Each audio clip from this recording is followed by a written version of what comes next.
Yep, it's The on. teacher training is on. The teacher training is on. Hi, I'm Allison Modafferi Brewster. And I'm Sarah Fairclough.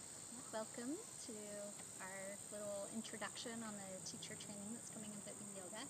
We're so excited. It's called Rasika Teacher Training. It's a 200-hour program. It starts in January of 2014 and runs through September. One full weekend a month.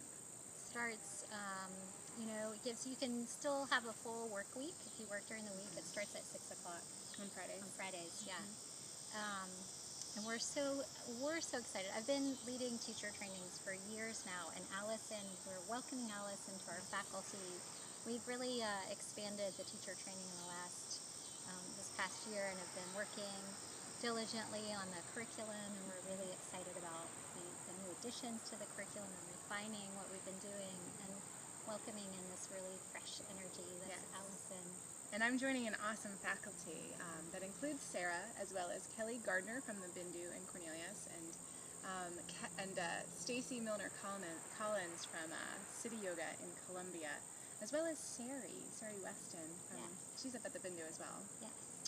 So there are 5 teachers that are leading this program. So you get a really full perspective. It's one of my favorite things about our teacher training is that you don't just get one teacher's perspective, which I think it's so important, especially as a beginning teacher, to get lots of different viewpoints on the same basic elements of teaching, and then everybody has their little nuggets that they'll throw in, and say, this really helped refine my teaching.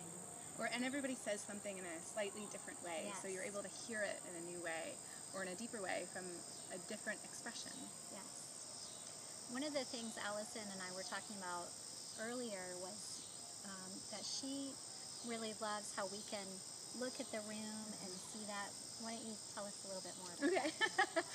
I've heard from many of you that one of the things that's intimidating when we start teaching is being able to look at a full room, take in the entire thing, and at the same time be able to look at one student and give them specific cues for the pose that they're in.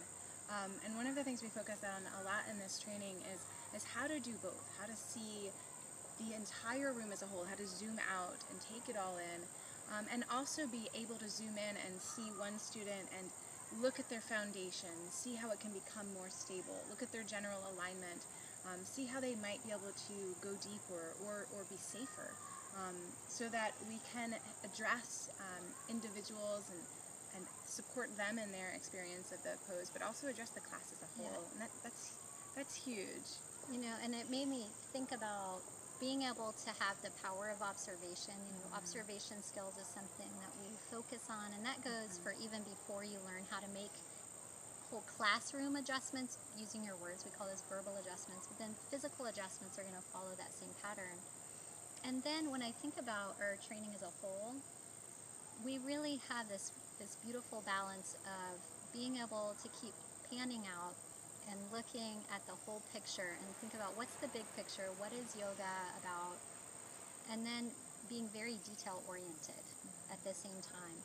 And that combination can be a really powerful combination for a teacher, because you feel like nobody's left out of the class, you feel like you can reach every student, and that doesn't just go with physical needs, but it goes with, what's going on in someone's life we don't know. So we're addressing that energetically as well. Yeah, awesome. What do you think, Sarah? What do you think would be the thing that makes our Rasika teacher training different than other? There's so many 200-hour teacher trainings available, even just here in Charlotte. So what do you think? What's the gist or the meat of it? Right. I do think what I was just talking about with the bigger, the larger, being able to look at using your example of just as that skill of observation, right? Looking at the whole classroom and then being able to zone in what 3 students, need your attention right now, or what could the whole class gain from if you gave another particular instruction. But that goes with all the different branches of the practice as well. So that even when we're looking at philosophy, that we keep bringing the philosophy back to the big picture, but really having a good foundation of yoga philosophy, I think, is essential as a teacher trainer, as a teacher trainee, and becoming a really well well-developed teacher. And how to take that philosophy, like you're saying, like down to Right. daily life, down to the individual, and like Yes. how it transforms us now, not thousands of years ago, but now, today. Right.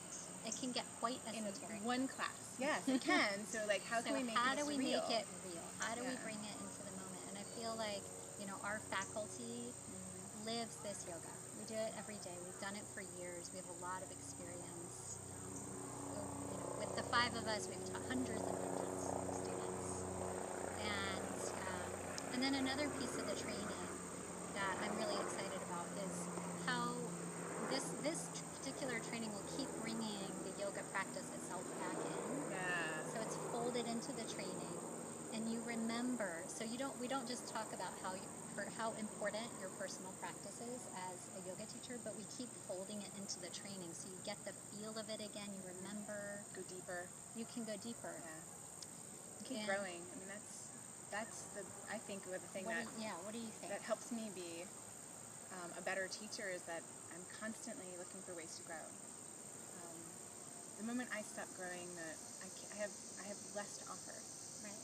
So I'm continually trying to go to my edge and grow and learn and take in more. And I think that's something special about our teacher training too. That we're going to be taking you to the mat and going to the poses and applying what we're talking about to our day-to-day lives and really trying to grow together. And then even bringing what we're doing on the mat into the teaching. Yeah, into our teaching. Yeah, and playing with the words that convey that best. Working on the expression and the stories that can be inspirational.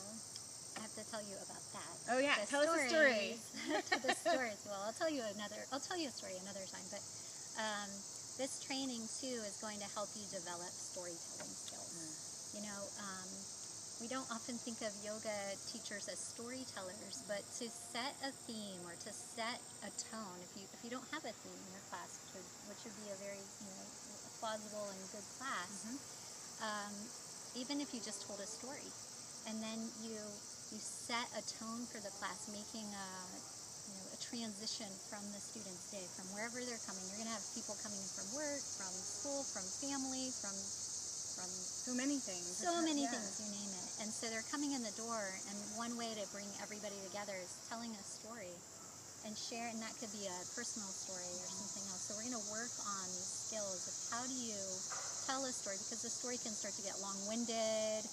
And so how do you keep it concise but still really make a connection with the students? Well, we have many more stories for you, and we hope that you'll ask many questions as well. You can reach out to either one of us. I'm at Allison at beyoga.charlotte.com. That's ALLISON at BEYOGACLT.com. And Sarah, you can email her as well. Yeah, you could just check out my website, sarahfairclothyoga.com, and it's Sarah, SARAH, Faircloth, yoga.com. And you can also check me out on Yoga Vibes if you want to see a sampling of my teaching there. And I think you have a few YouTubes floating out there. I do, and I have a website too, heartofthematteryoga.com. You can check out more about me there, but please go to the beyogaandwellness.com website as well, and there you can connect to learn about our entire faculty, our program, our curriculum, our reading list, the weekends that we have planned. But like I said, feel free to reach out to us individually as well, and we would love to be able to answer your questions. And we hope you'll join us in January.